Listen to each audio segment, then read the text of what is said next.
Hello and welcome to The Point. I'm Marcel Wieder. Today on The Point, a special edition devoted to remembrance.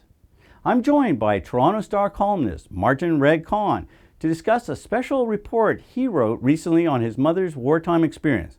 And author and journalist Steve Paikin discusses his latest book, I Am a Victor, that profiles a Holocaust survivor. All that and more on this edition of The Point.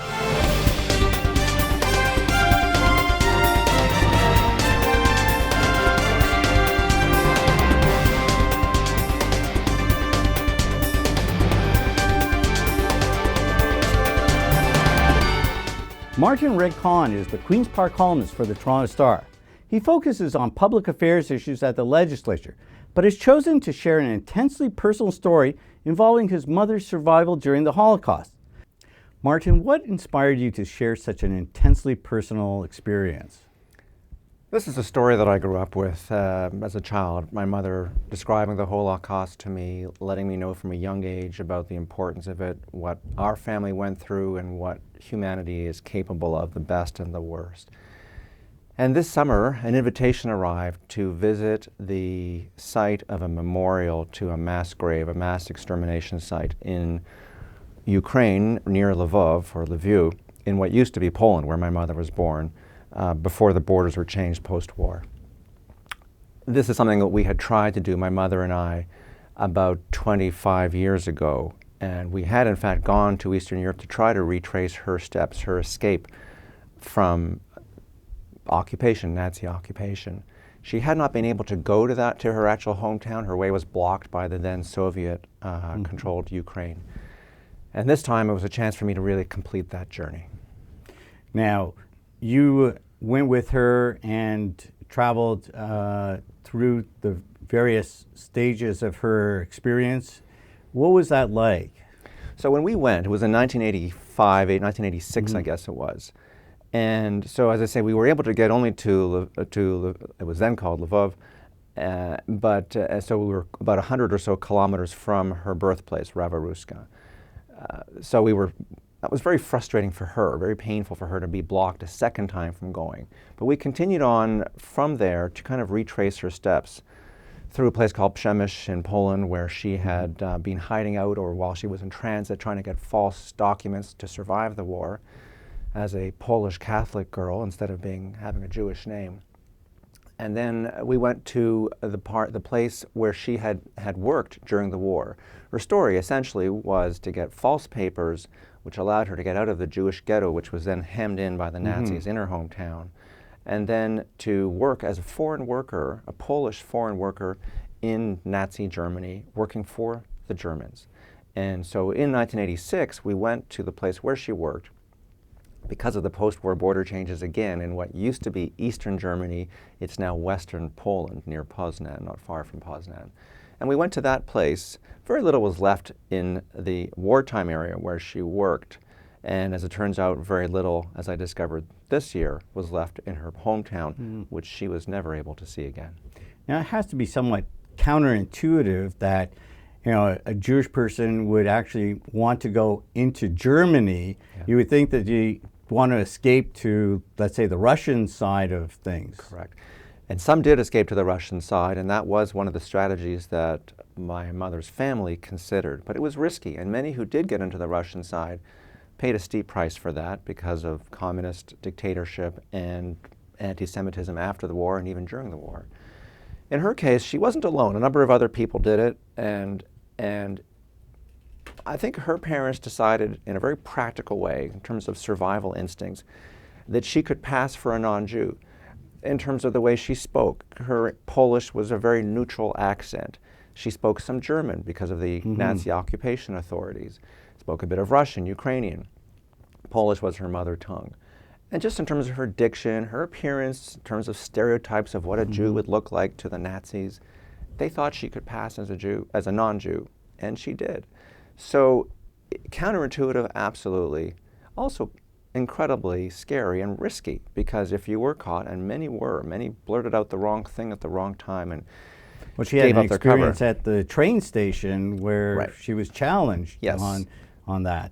So as soon as she boarded the train with a smuggler who was taking her out of the Jewish ghetto and into Germany eventually, they announced a security check on the train, and everybody had to show their documents. And just like in the movies, my mother, who hadn't really thought this through, just quickly dashed without anyone telling her this, because she was on her own. She was with the smuggler, but they weren't able to talk to each other. They were maintaining a separation. She darted into the washroom and just waited out the security suite. And again, in Krakow, where she was transiting and going through a processing and checks, she had to go through a medical. And in the line ahead of her was the medical doctor examining the girls, the foreign workers. From her hometown. And this doctor was from her hometown, a Ukrainian nationalist and Nazi collaborator, in fact, whom she recognized. And as she approached him in line, she resolved to just play it straight. And when he looked up at her and he looked at the documents, and it was hard for her to tell whether there was a faint sign of recognition. It was out of context. They were no longer in the hometown. They're in a different place.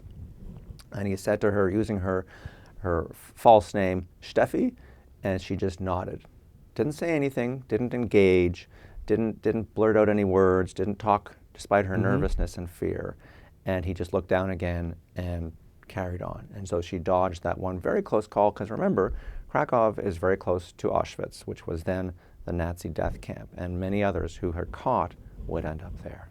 Now, her parents and her siblings didn't survive the war.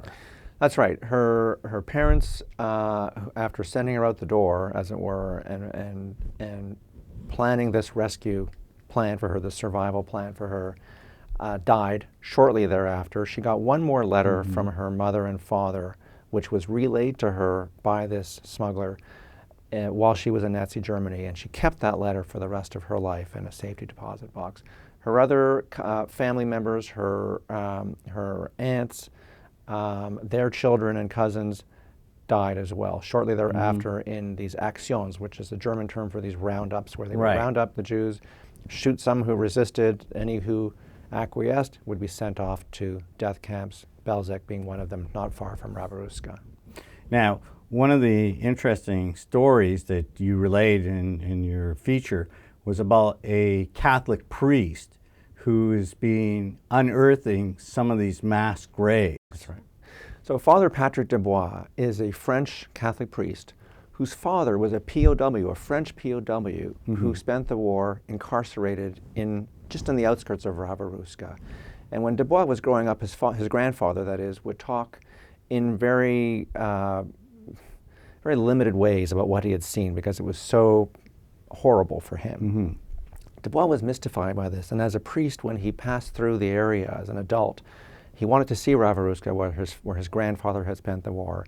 And that was the spark. As he learned more about what had happened to the Jewish inhabitants of Rabaruska, it became a lifetime mission for him to find out exactly what happened. Now, there had already been Soviet inquiries post-war, which had their own agenda, but they unearthed a lot of important evidence as well. Dubois went back with a new method of tracking down witnesses, most of whom were children or young people at the time of the exterminations of what he calls the Holocaust by bullets, because we think of death camps in the Second World War. What Dubois has reminded us of is that for many of those who died, very likely my grandparents, it was by a single bullet. One bullet per Jew was the Nazi order. And if that didn't finish them off, too bad. Many of them died or were buried alive in these mass pits, these extermination pits. Dubois' technique was to track down the Ukrainian witnesses, because most of the Poles have now migrated to Poland after the border change, and to ask them to describe and videotape their testimony and just allow them to talk. I think he felt, having the clerical collar, dressed all in black, people were uninhibited with him. They could tell him what no one had really asked them for many decades. It was almost the forgotten Holocaust in Ukraine. People didn't talk about it. They all knew where these pits were, but they had forgotten, time had forgotten where all these pits were, and they were all either desecrated or unmarked. And so what Dubois did, together with the American Jewish Committee, was to create a memorial pavilion where this biggest mass grave was, the first that he discovered in Rabaruska, one of about 1,000 in Ukraine. Why is this so important to document? Well, in my case, as I say, it's something that I grew up with in my own story, so it's a personal story, but it's also a universal story, and the response from readers has been quite heartwarming as people hear about her journey of survival. For my mother, it was, as a Holocaust survivor, important for her to get on with life. She said that when the war was over, she realized at the age of 17 and a half, almost 18, that she had the rest of her life ahead of her. So the same survival instinct that helped her survive the war, I think, motivated her to make the most of the rest of her life, on the one hand. So the important message from her to me and others was to not be a victim, but to take account of what happened and make the most of life. The second thing, though, I think was for her, despite being quite a private person, who never really was able to or felt she could get over the idea of sharing her story with everybody, she nevertheless documented her story and did an oral history, a testimonial, a video testimonial in the late 1990s. So in addition to hearing her story personally, she also documented it in this 3-hour video. And as I say, wanted me to see where she had been when we went back in the mid-1980s. And so for me, it's important that her story live on. She died about a year ago, and always wanted to go back to her hometown, but by the time it was probably possible, she was too old. I think she just wanted people to know what humanity is capable of and to try to avoid ever repeating that again. And how are you sharing this with your children, her grandchildren? You know, what's it like sharing the next generation parent or grandparent story? Good question. My children are 11, 12 years old, and they were able to hear the outline from their grandmother, from my mother, before she died last year. And they hear it from me. My job as a journalist is to be a storyteller. And these are not made-up stories. These are stories that they're able to see and document and hear living history from my mother, and now the oral history that she left with us. They've read the story that's in the Star. They've seen it on the iPad, which has this enormous power of imagery that describes it, and online. And for 12-year-olds, which is, I was learning it myself when I was younger than that as well, it's something that you just absorb. It's part of their heritage. Martin, thank you so much for joining us. I was joined by Martin Reg Kahn from the Toronto Star. His story is available on the Toronto Star website at torontostar.com. The link below will take you to it. Up next, Steve Paikin on the remarkable story of courage and determination.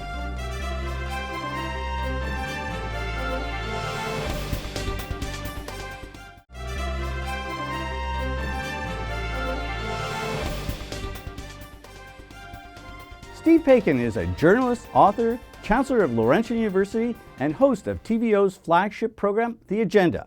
He has written several books on Ontario politics and recently released the book, I Am a Victor, the Mordechai Ronan story that he helped write. Steve, thanks for joining me today. You've been an author in terms of writing books on various premiers, and the latest one you're working on is one on Bill Davis. What led you to go in a different direction in terms of this particular book? Had no plans to do a book on a guy who was a Holocaust survivor. It definitely has not, as you pointed out, not been part of my past, where I've written, 5 books on politics and 1 on hockey. But about 23 years ago, I found myself in a small group on a bus in Poland with the man I ended up writing about. And he was one of those Holocaust survivors who never wanted to talk about his past. Too painful to relive those memories, too much of a burden to put on his family. I think it's, for those who are from families that have a Holocaust survivor, they certainly know what I'm talking about. And through my own just sort of curiosity and frankly stupidity about not knowing not to ask, I just started asking him questions as we were on this bus trip about to go to Auschwitz.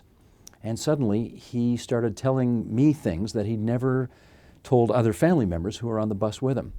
I guess because, I wasn't family, so it was easier for him to reply to me. 23 years later, he's now got to the point where he wants to tell his story because he feels it's his life's mission to educate people on the horrors of the Holocaust and to ensure that that kind of thing never happens again to anybody. And so he asked me to write up a book on it, and so we did. Now, you did a documentary about 2 decades ago called Return to the Warsaw Ghetto. And how did that lay the basis for what eventually is this project?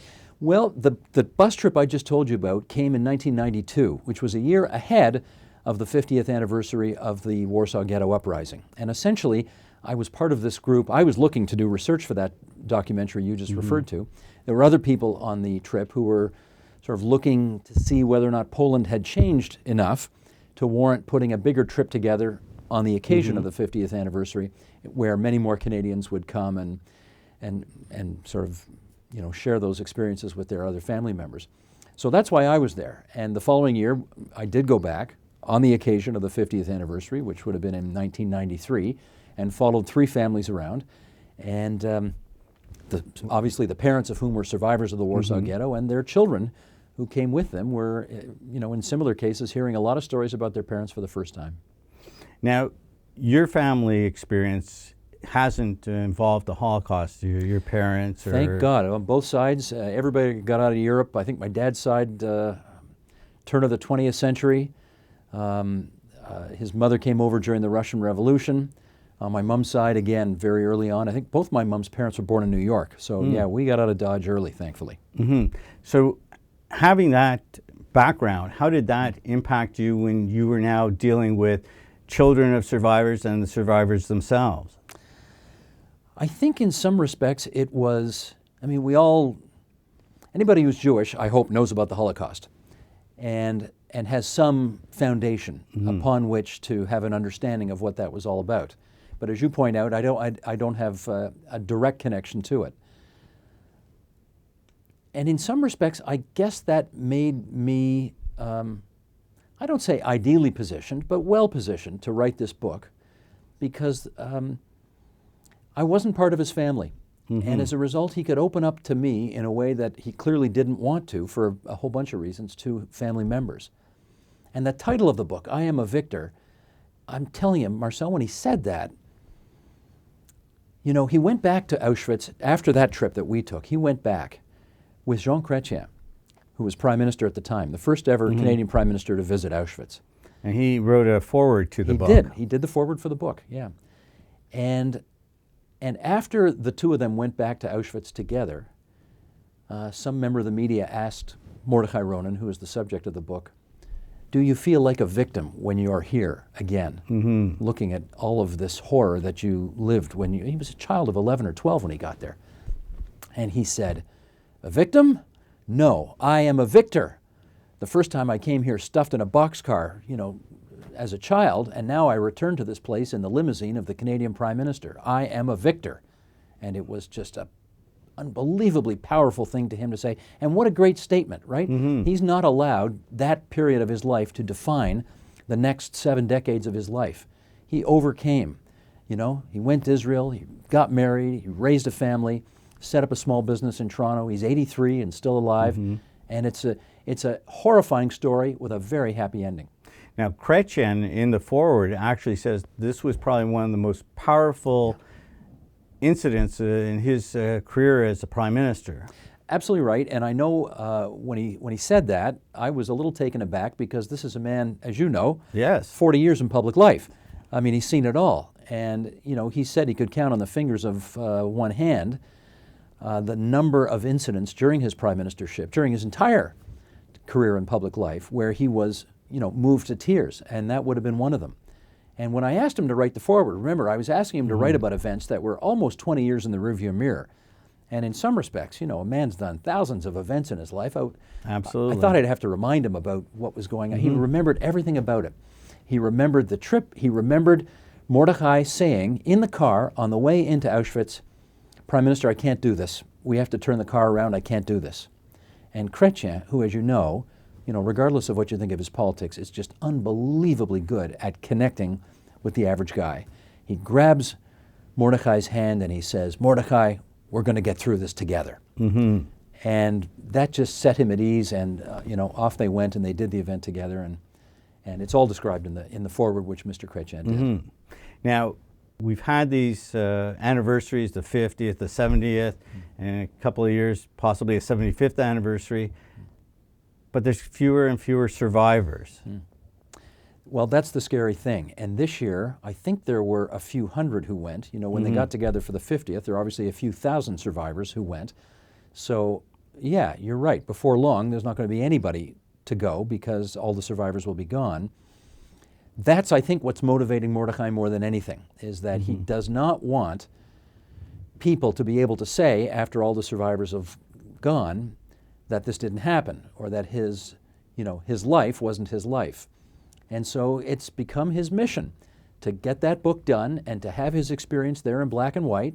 And, this book's going to get into schools and into libraries, and he wants to get the word out that this can't happen again. The world's got to make sure this never happens again to anyone.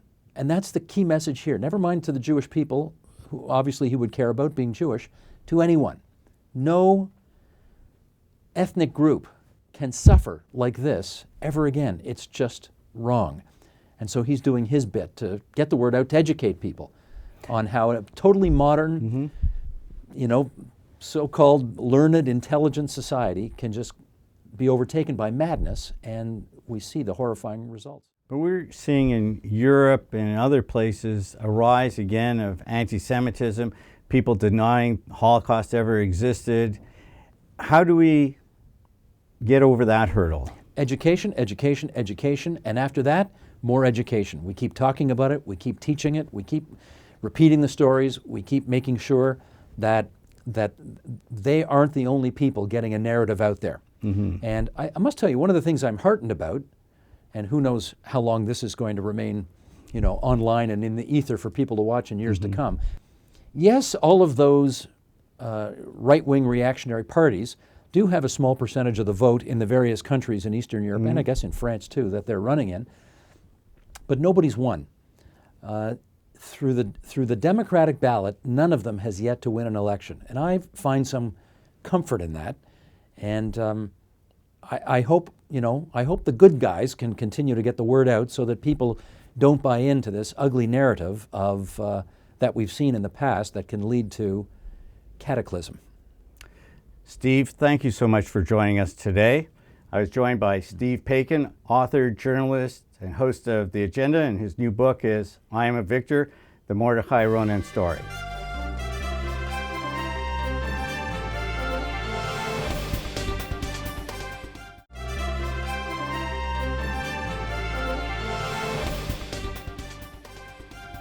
Winston Churchill, the British Prime Minister during World War II, said, "Those that fail to learn from history are doomed to repeat it."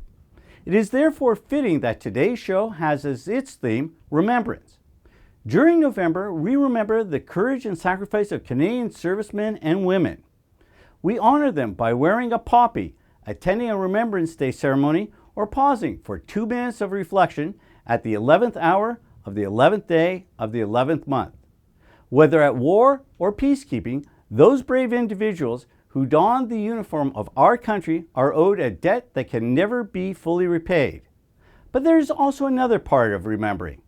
It is the story of the victims caught up in conflict. It is the story like those of Helen Adel and Mordechai Ronen and millions of others. Those who were caught up in war through no fault of their own and became victims. Yet these victims became victors in the end because they survived. Their stories need to be passed on to the next generation so that their efforts were not in vain. As the survivors of the Nazi killing machine fade into memory, it is our responsibility to ensure that their survival will be remembered. As we celebrate this year the 100th anniversary of John McCrae's poem In Flanders Fields, let us recall these words. To you from failing hands we throw the torch. Be yours to hold it high. If ye break faith with us who die, we shall not sleep though poppies grow in Flanders fields. He wrote that poem in tribute to fallen comrades, but his words seem appropriate to the aging, innocent victims of conflict. Whether the Holocaust, the killing fields of Cambodia, ethnic cleansing in Bosnia or Rwanda, The world continues to forget its past and is therefore doomed to repeat it. We need to break this cycle, and the best start is through remembrance. And that's the point.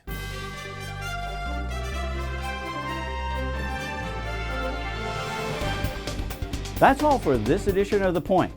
Keep up with the show and follow us on Twitter @WatchThePoint, like us on Facebook, and subscribe to our YouTube channel.